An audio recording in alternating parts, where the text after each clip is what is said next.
Hi guys, this is Liam. Right now, I'm at Universal Studios in Orlando, Florida, and I just got here, so I haven't been on any rides yet. The last time I was here was like 4 years ago, so I haven't been here in a while.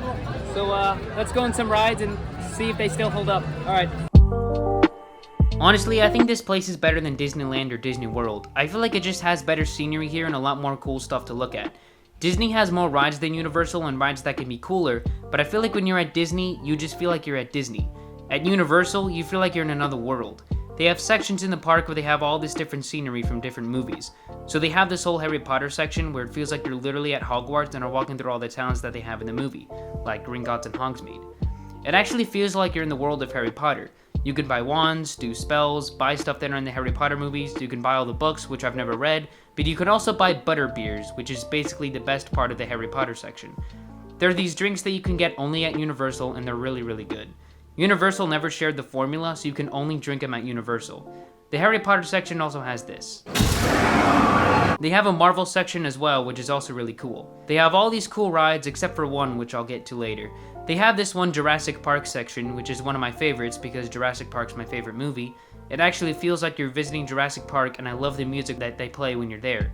This one new ride in the Jurassic Park section is ranked currently as the best roller coaster in the US.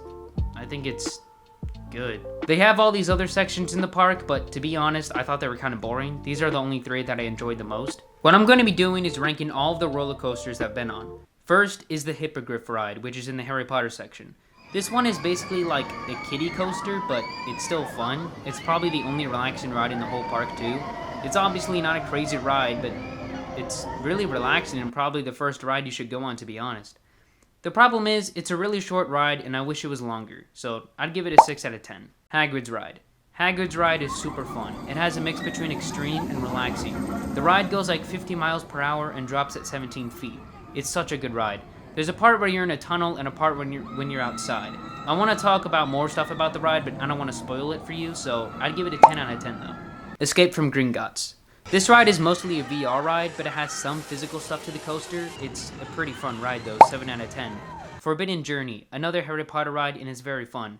It's half physical and half VR. You don't even need to wear 3D glasses for the virtual part because this time the screen's like IMAX but bigger. It's a really fun ride, but you can get motion sick pretty easily, so I'd give it an 8.5 out of 10.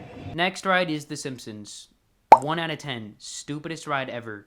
Just VR, seat moves a little bit, that's it. It's literally the stupidest ride in the whole theme park. Next is the Spider-Man ride.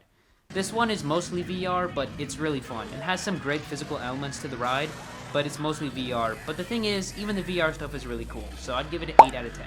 Next one is the Hulk ride. This ride is super, super fun. You're in this tube at first, but then you get blasted out immediately, and you go everywhere, and you probably go like upside down like 4 times. It's super fun. The music playing during the roller coaster makes it even better, so I'd give it a 9 out of 10. Next ride is Rocket. Rocket is a really, really, really fun ride. Once you make that huge drop, you're going like upside down and doing corkscrews at the same time 24/7. It's a really fun ride. I don't think they've updated the ride in a long time though, because you can choose your own music to play during the ride, but they're all from the 2000s, but I think some of the music can still be good. So I'd give Rocket a 9 out of 10 as well. River Adventure. This one's a Jurassic Park ride, and I had a whole lot of fun on this one. It's really, really fun. I don't want to spoil anything, but it's a water ride where you're sitting on this boat coaster thing, floating around the whole ride. You get to see all the friendly dinosaurs before you see the mean ones that try to eat you. It also feels like each year they change something about the ride, so they have all this new stuff each time I go on it, and it's really, really fun. I don't want to say any more to spoil it, so I'm giving it a 10 out of 10. Next ride is the Velossa Coaster, Universal's newest ride. People wanted to rank this as the best roller coaster, but I'd give it a 9 out of 10. That's still a really good score though. This ride is insane and really intense. It goes 70 miles per hour and drops at 140 feet. And you end up being upside down for 10 seconds in one part of the ride. I don't want to say any more about the ride because, again, I don't want to spoil it, even when I have a lot more stuff to talk about. And you can also see me in this shot. I'm the one with the purple shirt. The quality's not that great, so you can't really see me well, but there's really nothing you could get prepared for this ride. Probably the craziest coaster I've been on, but in a good way. It's a really, really, really good roller coaster. So, yeah, 9 out of 10. Next, Doctor Doom, which I've not been on, because it's basically like the Superman ride at Six Flags, and I didn't go on it because I heard it was underwhelming, and it didn't even go up to the very top. It would just go up just a bit, and then drop you down like 3 times, and that was it. But then I was confused because as I was leaving the park, I saw the ride go all the way up and drop all the way down. So I don't know what was going on with that ride. I'm going to have to give it a 0 out of 0 though because I didn't go on it. Next ride is the Ripsaw. This one is a water ride and is basically like the water flume at Six Flags, but 10 times better. This is a great ride if you're planning to go to Universal during the summer. After a very hot day, this ride will basically fix that. You get absolutely soaked, and after the ride, you get water on every inch of your body. It's a refreshing ride though. It should definitely be your last ride for the day. During the ride, you also get a nice view of the whole park when you're at the very top of the ride. Then it makes a huge drop and then you get water all over you. I'd give it a 9 out of 10. Also, something I'd like to point out is the hotels next to Universal are great. They have a pool and the food is really good. Sometimes I like hanging out with the pool instead of Universal.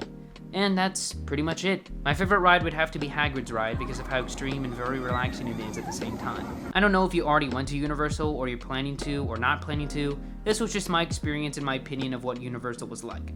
I'll give Universal Studios a 9 out of 10. So, this is Liam Cassidy reporting for PCH TV.